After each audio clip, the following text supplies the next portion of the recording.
Hey baby cakes, welcome back to my channel. Rena here. Thank you so much for being here. If you're new, hello, hi, and welcome. My name is Tarina, but you can call me Rena, and I make lifestyle videos, faith-based videos, transformational videos, weight loss videos, and this video is a girl chat video. We are just gonna have a chat. We're gonna have a time. We're gonna talk about jealousy. Insert evil laugh. In this video, I really want to talk about how to be jealous, because jealousy is this thing that we're going to encounter. You're going to experience jealousy, and acting like you're never going to be jealous is not going to keep you from being jealous. So kind of being aware and cognizant of being jealous can kind of help you steward your jealousy better. So let's talk about being jealous. I have experienced jealousy so much in this season. Before, when I was at home in LA, I had all of the things I wanted. I didn't have the husband and the career I wanted, but I had a good job, I had a comfortable rent. My children were in a good school. We were doing well. We were surrounded by friends. I was social as I wanted to be. I had a good life, but I didn't realize how much I experienced jealousy, especially once I was moved out of my comfort zone. When God shifted me into the place that He told me to be in, and I'm in like a sitting season, everything in my life was going worse than I expected it to be, and I went through so much jealousy. We've been so prone to be like, I'm good, I'm confident, I love me, I love life. I am confident, I love me, I think I'm beautiful, phenomenal, I'm impressive, I'm a wonderful woman, but I am still like, oh, I have insecurities and I have insecure moments. We're all human, and I don't know why we bought into this idea that we're not allowed to have these vulnerable moments, but you're gonna have them, and acting like you're not gonna have them isn't gonna help anything. Let's get into the definition of jealousy. I didn't find a definition of jealousy that I liked until I went to Wikipedia. Wikipedia said, jealousy generally refers to the thoughts or feelings of insecurity, fear, and concern over a relative act of possessions or safety. And I love that, pointing out safety, because for some reason we feel like jealousy takes something from us. Like seeing someone else have something, no matter how aware we are of there's plenty of fish in the sea, there's enough careers to go around for everyone, it still feels like it takes something from your safety. So let's put a pin there. Back to the definition. Jealousy can consist of one or more emotions such as anger, resentment, inadequacy, helplessness, or disgust. Felt that, and felt that. All of them. I thought that was a really good explanation of jealousy, because for some reason we always think of jealousy as a malicious thing. You don't have to be malicious to be jealous. You don't have to wish ill on another person to be jealous. I can be wholeheartedly happy for the person and still be like, ouch, because it touches on an inadequacy within me, because it touches on a safety issue within me, because it touches on a desperation or helpless situation within myself that has nothing to do with the person that I am jealous of. Jealousy is the fruit of our expectations. Our expectation is the seed, and jealousy is the fruit that sprouts from it. And when your expectations don't equal what you're experiencing, I feel like jealousy is inevitable. That is a pride issue, because we're telling God how our lives need to go in order for us to be good, for it to be good. And God is like, yeah, but you're gonna go on a roller coaster, because I need to teach you some things that you don't think you need to be taught, because you think you know it all and you don't. And this is gonna be your life. And you're like, but it doesn't need to be, because look at theirs. For me, that's what it was. It was comparison and expectation. When I moved to Atlanta, people would tell me, yeah, moving here transformed my life. It was a really rough season and I really went through it, but I made it out on top. And I was like, that's real cute for you, baby, but that ain't my story, because I'm moving because God told me to. So with God telling me to, His blessings are going to be there, and it's just going to work out. I'm sorry for you that was your story, but honey boo boo, that's not mine. I'm gonna move down here and it's gonna be it's gonna be a movie. It's gonna be this. I'm gonna have the life that I am waiting on. It's waiting on me in Atlanta. Oh, it's gonna be great. Expectation, dumb expectation, but expectation nonetheless. Hell waited for me in Atlanta. Oh, it was a nightmare. It was a nightmare. It was horrible. Car accident, COVID, sleeping on the couch, sleeping on the floor, kids depressed. It was just one hellhole after another. the way the jobs were. It took longer than I expected to get a job. It took longer to get a car because I had a car, but then it got totaled. Then it took longer to get a house, and it was the ups and downs. If you haven't seen that series, you could watch my God Told Me to Move series. It is definitely a roller coaster of emotions. When I started to realize that my reality didn't look like what I expected it to look like, when it didn't look like what I desired it to look like, I became resentful. I became really irritated with God. I was upset at God. I was mad at God. I was disappointed. The fruit of that was jealousy towards the people around me. Now, I didn't have jealousy towards the people around me physically. I was grateful for the help that my cousins and my aunt provided. I started to be jealous towards the people that I liked on YouTube. And I would find myself just thinking negative thoughts like, whatever. Hater thoughts. And I'm not a hater. I would just find something to pick at, to bring her down in my mind. And I had to stop and be like, why? Why do you want to bring this woman down? What is she doing to you? The answer of what she was doing to me was showing me a reality that I didn't experience.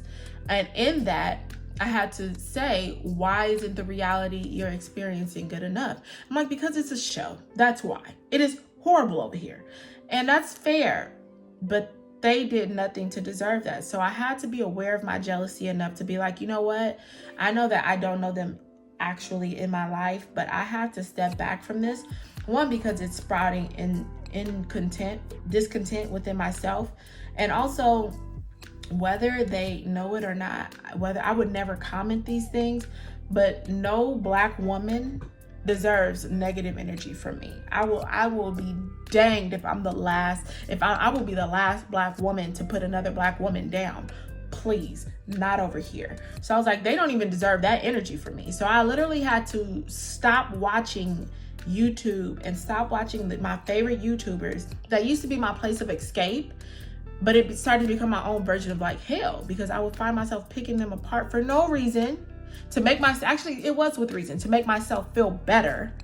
And no one deserved that. Virtually, imaginatively, physically, verbally, no one deserves that. So I had to stop and sit with myself. And I really thought about jealousy. And I feel like jealousy is like thorns, right? Like a cactus. And your cactus is fine, but you're sitting there in pain because we're humans and not a plant. So these spines are coming through you, these thorns are coming through you, and now you're just tearing up anybody you touch. Now they're bleeding because of your pain, of your deep-rooted insecurity. That's how it personifies itself. That's how it makes itself present, is through pain. And no one deserves that. We need to be aware of our jealousy so that way we can put it in its place. And where is jealousy's place? Ta-da! At the foot of the Lord. It is at the foot of the Lord, because the root of it is you thinking that the season God has you in is not good enough. It may be uncomfortable. It may suck. It may be the worst season of your life, but it is a purpose season in your life. Every season has purpose. Every season has intentionality. There was no reason for David to be jealous of Saul in the palace while he was in the field, because he knew he was going to get to the palace. But it's normal to be like, I am discontent. And it's ironic that now that it turned around, that Saul was actually the one jealous of David, because he had what he thought he should have had. The glory. That's where the jealousy initially started. Before he was even king, he was jealous of the glory. That was the first sin. I know the first sin was pride, but it's the devil thought that God got something that he should have had. Glory. It's really a ego check. You gotta really be like, who do I think I am? For me to think that I know better than God. Who do I think I am to be unpleased with this life that God has given me? And now I'm not saying this from a holier than thou place. I am saying this from a place of being unpleased myself. You know why? I'm single. You know why? I am not where I want to be financially. You know why? Because I still have dreams and aspirations. Jealousy creeps in that space between the vision and manifestation. And you have this gap of where you're like, I'm hoping. God is actively sitting in our future. He sits with us in our future. He sits with us in our present, and he sits with us in our past. So God is telling us while sitting with us in our future, hey, this is gonna happen. Hey, this is gonna happen. Hey, that's gonna happen. I'm gonna use you this way. I'm gonna use you that way. And he isn't speaking from our present, saying what he hopes is gonna happen in our future. He's sitting from our future, telling us what's gonna happen while he's sitting with us in it. God just seen me come off the panel or the stage. God just seen me finish the book. God just seen me sign the contract. God sat with me in that moment, and he told me before I even put pen to paper that it's gonna happen. I don't need to hope.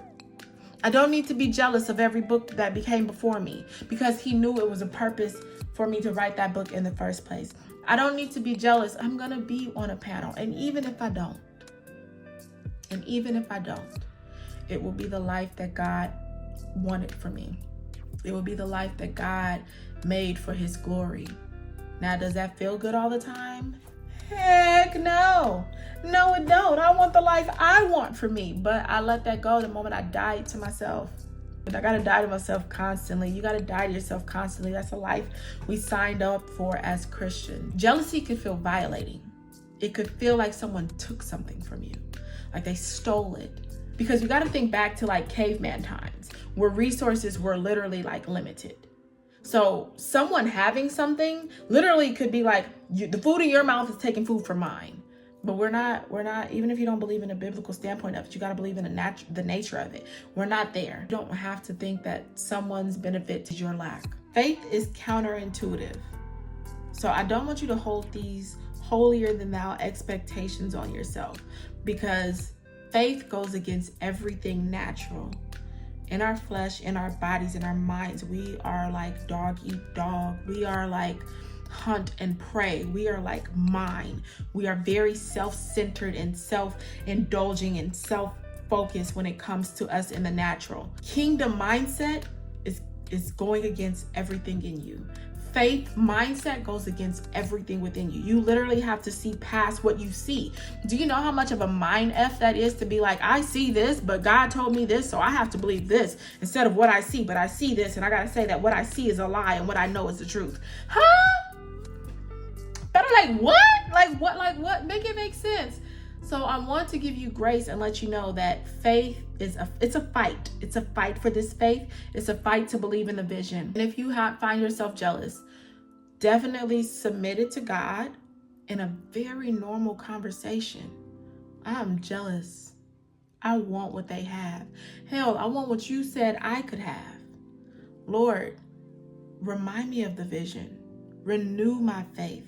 Renew my mind. Make it fresh again. Let me see it again. I need to close my eyes and see it. I need to sit with you and remember that it is true.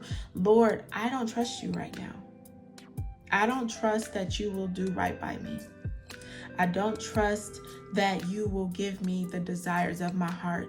Lord, make the desires of my heart the desires that you have for my life. Realign that. Reignite my trust in you. Help me to know that even if it's not what I physically want, it's the best thing. You want best for me. You hold no good thing for me. Help me to see that I am fearfully and wonderfully made. Help me realize that I am formed. Before you put me in my mother's womb, I am formed. And with intention, with purpose, kingdom purpose. I am meant to make an impact in this world. Remind me of my greatness. Help me to be focused enough and to sit on my laziness and my procrastination so that I can accomplish the things in this world that you want me to accomplish. Help your Holy Spirit show me and remind me that I am made for this life. I don't need to fear what someone has. I don't need to be jealous of what someone has. You have made me enough. The King of Kings and Lord of Lords sees me. That will make you cry. You see me. You love me. You want relationship with me. You talk to me like, what? That's God. Like, that's big G, capital G, God. Leaning down from heaven like, what you want, baby? What? And we're going to be jealous of somebody. No reason to be jealous, but you will be, because you're human. It's not easy, but you got it.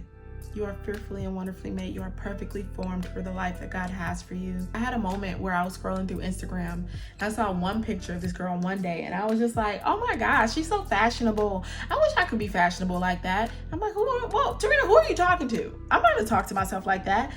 Because one, she could very much be a fashionable woman, but I could have called, it's Instagram. We're seeing highlight reels.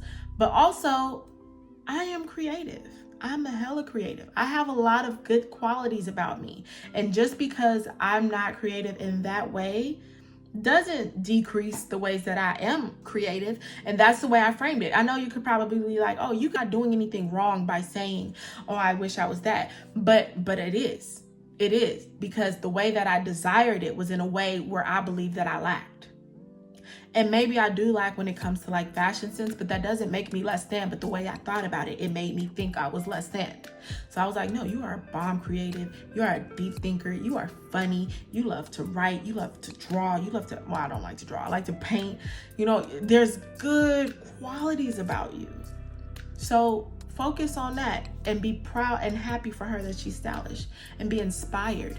Jealousy can keep you from being inspired by the very thing God sent you. Whew, hallelujah. Okay. God sent it to you to show you he can. But instead of looking at it like God showing you that he can in a personal and up close way, you're going to be jealous of it. I'm going to be jealous of it. And God sent in this example and I'm being like, but I'm not married. You know what I mean? Like, God is sending us things to show us he can do it, to refresh and renew our hope in him and our faith, and to show us, I'm going to do it. I told you I'm going to do it. Why are you tripping? And we're just taking the very thing that God sent us to inspire us and being like, oh, she got it and I don't. Oh, I'm a failure. I'll never be married. I'll never do it. You know? So yeah, I'm rambling now. I'm going to stop, but you know, let's actively be intentional about decreasing the amounts of times we're jealous. I'm not saying let's be unrealistic and be like, let's never be jealous again. That would be ideal, but I don't think that that's going to happen until I'm in heaven. So yeah, so let's just be intentional about submitting our jealous moments and the root of those moments to God, and renewing our faith and in our vision. But that's it. That's all I wanted to say. I love you guys so much. Thank you for sitting through this video. Comment and tell me the last time you were jealous and what you're going to do about it. Okay? I love you guys so much. Mwah. I'll talk to you later. Bye.